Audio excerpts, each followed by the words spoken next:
one play at a third time. So let's not focus on the great game. Let's focus on the great play. Let's play with passion, let's play with love, let's play with responsibility, let's play with respect for one another. How you feel? How you feel? Morning. I don't want you to focus on, because if I ask you right now, do you want to have a great game? All y'all will say yes, right? I want you to focus on, I want to have a great play. I want to have a great play. Then the next play, I want to have. Welcome to our first official HBCU pregame football show with Deuce and Michael. And first, I want to give a special shout out to the happy homecomings to Alabama A&M, Alcorn University, Arkansas Pine Bluff, Grambling State University, Jackson State University. Happy homecoming to all the alumni. But Michael, let's get started. Game of the year, ASU versus JSU. I'm at a loss for it. They play in a 40-ish minutes. Honestly, I don't even really. All now is just going to determine, this game is going to be the game of the year. I mean, there's no doubt about it. I mean, you got one of the great HBCUs. Got good band, halftime show. It's going to be a concert. It's going to be a game and a concert together, because you got Jackson State, I think it's Sonic Boom, and then you got Alabama State Band. So it's just like, and then you got Andrew Body, and then you got in Alabama State, and then you got Jackson State. It's just like, and it's all in Jackson State, baby. Like that's a game of the year. I'm ready for it, Deuce. This game here, man, is going to determine, like we said last week, this is going to determine who takes control of the SWAC East Division. Mm-hmm. And it's like our viewers, our fans, they've been commenting. A lot of them have Jackson State winning this, but look, I wouldn't be so quick to throw out Alabama State. They come in, they get you. But I do like to note that some people have pointed out this game is going to probably most likely determine who is winning or who is going to the SWAC championship and who's probably the best team in the SWAC. Without a doubt. I mean, what? They're both 4-1, dudes. They're both 2-0 in conference play. So, it's really just going to determine, one, who has the ball last, okay? Mm-hmm. Two, which defense can create the most turnovers. And I'm going to go back to the offense. Which offense score more points? Can Andrew Body and that Alabama hot offense, can they, get the scoreboard up and rolling? Or can Jackson State, which they've been doing in consecutive weeks. Really, both offenses have been doing that in consecutive weeks. Let's just call it like it is here. This game is it's going to be, can the defense stop both of these offenses? I mean, that's just what it's determined, dude. Look, keys to it. Alabama State, they got to contain Ahmad Miller. He got 448 yards on the ground. They got to contain Jacoby Morgan. We've been talking about how he's been playing like one of the best QBs in the SWAC. He's up to par with Andrew Body. Jackson State contain not even just Andrew Body, that whole offense. Alabama State, they got playmakers, and they got people on that offense side of the ball that will score. Like I said before, they're like a well-oiled machine, well-rounded. If Miller gets loose, and when I mean loose, if he gets over 100 yards rushing, it's gonna be a long day for Alabama State fans. But if Andrew Body can rip that ball like he's been doing in consecutive weeks, getting over 200 yards passing, and can take care of the football, then I think Alabama State could also take. Yeah, look, Alabama State, you got to get your receivers, Jalen Jones and Ajay Harrell, if I pronounce that right. Yeah, you got to get them active this week. Jalen Jones coming into the game, 19 receptions, 430 yards, 6 touchdowns on the year. Obviously, he's your top receiver. You got to get him active. Andrew Body, he may be y'all's leading rusher, but running backs, they gotta get their feet turning. This Jackson State defense, this is a real defense right there. A defense that will make you pay the price. And hey, they can get to the quarterback, so the blocking has to be on his P's and Q's. The Jackson State defense, they're very well balanced. They're very well physicated, and they're very well good at communication especially in the secondary. It's not easy to, like I said, score against Jackson State. You got to have a real powerful playbook and offensive scheme to get past Jackson State. And I'm not even just talking about the secondary in general. Defensive line, there's some big boys up front. So That's also what's going to determine this game, Deuce. Can Alabama State offensive line contain Jackson State defensive line? It's gonna be an offensive defensive battle. But if you want to narrow it down, if I want to break it down, Alabama State offensive line versus Jackson State defensive line, right? Jackson State secondary versus Alabama State receiving core. And I mean, then flip sides. Alabama State, they also got good defensive line. So it's really just going to determine the position battles in this game. And, I mean, some people say Jackson State's going to win. Some people say Alabama State's going to win. I mean, I can't really tell you right now, but, regardless of where any of the teams play at, it just really determines, how you play this game. And if I'm Alabama State, how am I going to play the game? How am I going to come into Jackson State? Because it's booked. It's crowded. I've seen many videos already. It's packed down there. Jackson State. Oh my gosh, they fans know how to pack out that stadium. I always look at the game against Southern from last year. Yes. And the first 3 minutes, that electric. So look, Alabama State fans, they got to show up and show out. Yeah. I think Alabama State can get it done. You're led behind a superstar quarterback. In my opinion, a generational superstar quarterback. I'm looking at it right now. Body leads in all purpose yards, rushing per game, passing yards per game, passing TDs, passing efficiency rating. He leads all that in the SWAC. The list goes on. Everybody's that guy, but at the same time, he might not be able to be this guy. I'm not saying he won't be. I'm just saying, But that's what I'm saying. His receivers and running backs, they got to step up. They got to step up. The defense has been playing phenomenal all year. They got to continue to, without a doubt. That's going to determine will he have help in this game. And if anybody don't have help, it's going to be a long day for Alabama State. I'm just saying. So, into our next homecoming game, to all the Grambling alumni watching, I hope that we get this win versus Texas Southern. Game is going to be at 6:00 on ESPNU, so go check that out. Also ESPN Plus, but also Grambling versus Texas Southern. Michael, we've spoken on how Texas Southern has their flaws, and they have the good and the bad. Grambling has the good and the bad. But hold up, actually, before we talk about that, final score prediction for Alabama State and Jackson State. You got to pick. Well, despite of this game and how hot it is, my guess is probably gonna be very low scoring. So I'm gonna give you two options here, Deuce. And normally I know what predictions is. No, it's one, but I'm gonna give you two. I got first option. I'm gonna have Jackson State 21-17. Second option, Alabama State 24-20. I mean, it's gonna be a low scoring game. I really feel like it's gonna be because it's gonna be a defensive game without a doubt. But to give you my final offer, I'm looking at 31-17 Jackson State. With all due respect, 31-17 Jackson State. That's my final offer. It's gonna be close. If I had to do it, I'd probably say this is a tough one. I know. What you got on this one? That's just what I just did. I know Alabama State ain't gonna like what I had to say, but I'm just saying. Look, my gut is telling me Jackson State's gonna win. Okay, I'm gonna say it like this. I'm sorry to all the Alabama State fans, but what I think is gonna play a huge role in this game is home field. Like he said before, that home field is going to play a factor. So due to the end, look, I know a few years, like you said, Alabama State came and they beat Jackson State. But this ain't the same Jackson State was 2 years ago now.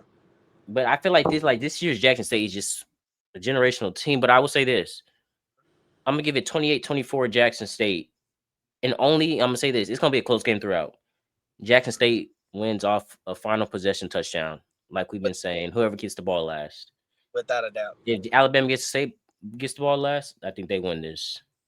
But now, go real quick, Michael. I'm gonna go give you two more options. You gave your first option. What's your last two options? I gave three. What's your last two? It's only fair that we do three options here because this game is a very competitive. So you never know. Walk-off field goal. I give Alabama State a walk-off field goal. for the Okay. third option. Okay. Make So it like a 35. Yeah, 31-35 final score. Walk off field goal. I'm with that. What's one more score? Because I'm gonna I go. give it one score. If Alabama State doesn't come ready to play and Jackson State gets to them, I can see this slipping really quickly. I'm not saying I hope so, but if Alabama State just doesn't come in the right mindset, I can see this coming to like a 32-17 type game. But I'm not wishing that on them. Obviously, I kind of want Alabama State to win, but I'm just kind of trying to think of like home field advantage, all that. Don't even get me wrong. I want Alabama State to win, but if you just look at the grasp of this game, like yes, Alabama State is high, but at the same time, like my mind for the past consecutive days have been telling me it's gonna be Jackson State. It's gonna be Jackson State. I could be wrong. Like I said, I'm not the smartest sports brother in the world, but I'm just saying it's that when sometimes you have to go with your gut when you don't know nothing else. So like even though I do know more and more about this game as the game goes on, but to give my final offer, I have to go with my gut, and I believe that it's going to be Jackson State. But like you just said, if Alabama State does not come to play, this game could be a whole lot worse than what it's anticipating to be. Because sometimes the what looks competitive on paper doesn't mean it's going to be that way in the game. It's just determining how both teams play. We don't know, but if I'm Alabama State, please come to play because I don't want to see y'all get beat. And y'all been doing so well. Yeah, great point. But look, now jumping over to Grambling, Texas Southern. Just your quick thoughts about it. Final prediction, and I'm gonna say this real quick. If Grambling doesn't win this game, they got no chance of winning the division. I'm sorry. I'm gonna say this right. I think this game is gonna show a lot for Graham. It's gonna show a lot. It is. It must. It's not. It's not. I think it's a must. Something must be good after this game because if Grambling loses this game, not only are they not going to win the SWAC West division at all, they won't have a chance. And then not only that, Mickey Joseph's job is going to be kind of hanging in the balance. Mm-hmm. And your coach's job is going to be hanging in the balance. So now it's just like the question here is, did you fix the problems? Did you fix the mistakes? Did you fix those things that caused you to lose a game this pay-per-view? Did you fix that? And this game is going to determine have those problems been fixed. And I'm not just talking about the offense. I'm talking about the whole team in general. So that's what it's really going to determine in this game. And then, T said, has he learned from his mistakes? Can he take care of the ball in this game? T said got to play. He got it. He got to come out and play.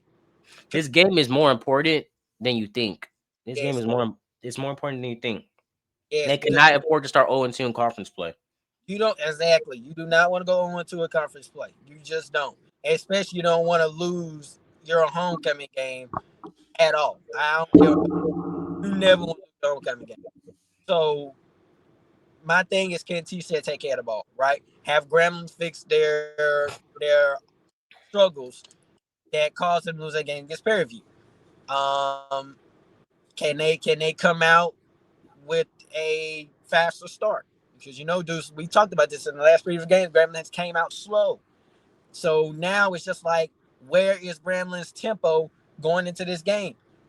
Where is the play calling? Will Grambling use their receivers more? Or will Grambling continue using their running backs and don't stay on the field long? Not saying that their running backs are not capable of making yards, but I've said this in previous episodes. You can't keep defending. You can't keep depending on your running backs.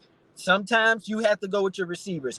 Do something to where it's not just them running the ball, but it's also them catching the ball out in open space. You have to spread the field out. And if Grambling does not do that in this game in general, they not only will they lose this homecoming game, but Mickey Joseph's job is going to be hanging in the balance. Now, prediction.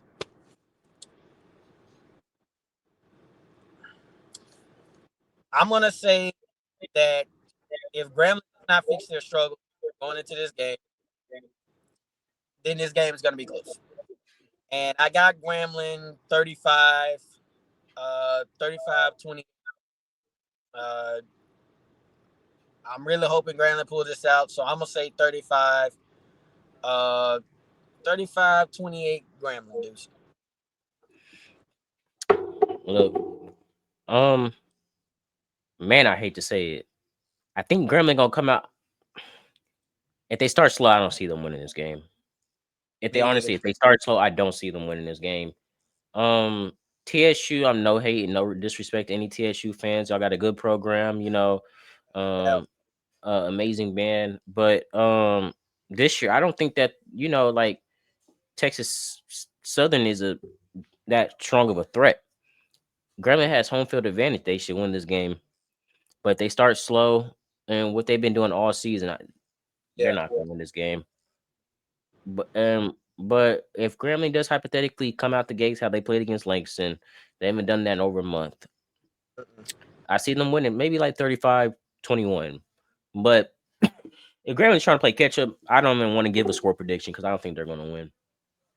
Yeah, and I just my good feeling said it's gonna be close because I feel like Grambling's gonna come out slow yet again, and then depending on what the score is at halftime, if Grambling's in catch up or they're not in catch up mode, it would be nice if Grambling's not in catch up mode going into halftime.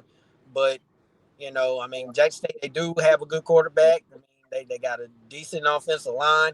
It's just really going to determine just how the first half goes. And the first half goes the way me and you expect it to, Deuce. And it's going to be a close game, just without a doubt. Grambling just, I mean, Grand Fam, they're gonna come out. Grand Fam, they're gonna come out. They're gonna show out. The band gonna show out and all this and that. That's not really the problem here. Let's be honest. It's not the crowd. It's not the band. It's not the alumni. That's not the problem here. What the problem is the team in general. That's the problem here. The whole is. I don't care what nobody said. Oh, one side's gonna be packed.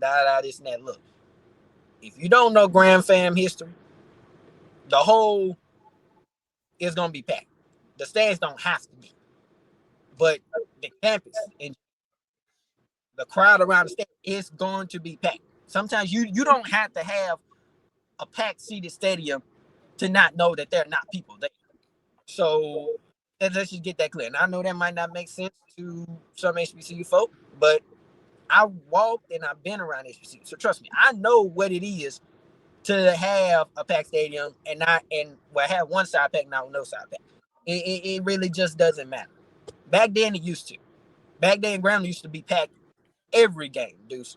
Around my, so it's just really going to determine this time around the team in general. Where is Grambling after the bye week? Have they fixed? Are we looking at a new fixed Grambling team that we did not see in the last before the bye? That's really what the statement's going to be here, Deuce. Look, you basically took all the words right out of my mouth. But look, to close this out, since it just is a pregame show, we got to keep it short and under a straight time frame, and also because we both have to get back to I have to get back to my homecoming festivities. But hold up, I did want to give some special games to watch for today. So obviously Alabama State, Jackson State, that should be probably the most watched game. Right behind. There needs to be Jackson State. I'm not Jackson State, Grambling State and Texas Southern. Also must watch. But also Alcorn we talked about last week on the pod. Yeah. Their team I would keep, kind of tuned into. They need to win this game. But they're facing a team that doesn't have a record or nothing. Lincoln, California, I'm assuming. I'll get more info on that on our next episode. But yeah, those are pretty much. They should be able to get their first win. Yeah, I think Alcorn should be able to get their first win today. I'm hoping for that. Also in the MEAC, down to the MEAC, it looks like Delaware State is winning 43-16 right now, so that's good. Howard winning 14-3, and Norfolk is losing 7-13. But Hopefully Michael Vick can pull out so we can talk positive about him on the next week's podcast. But as always, thank y'all for watching. Thank y'all for tuning in. Help us get our subs up to 200. And our goal on this video is at least 800 views. Please, thank y'all. Make sure y'all comment. Thank y'all. Thank y'all so much. Grace and peace, y'all.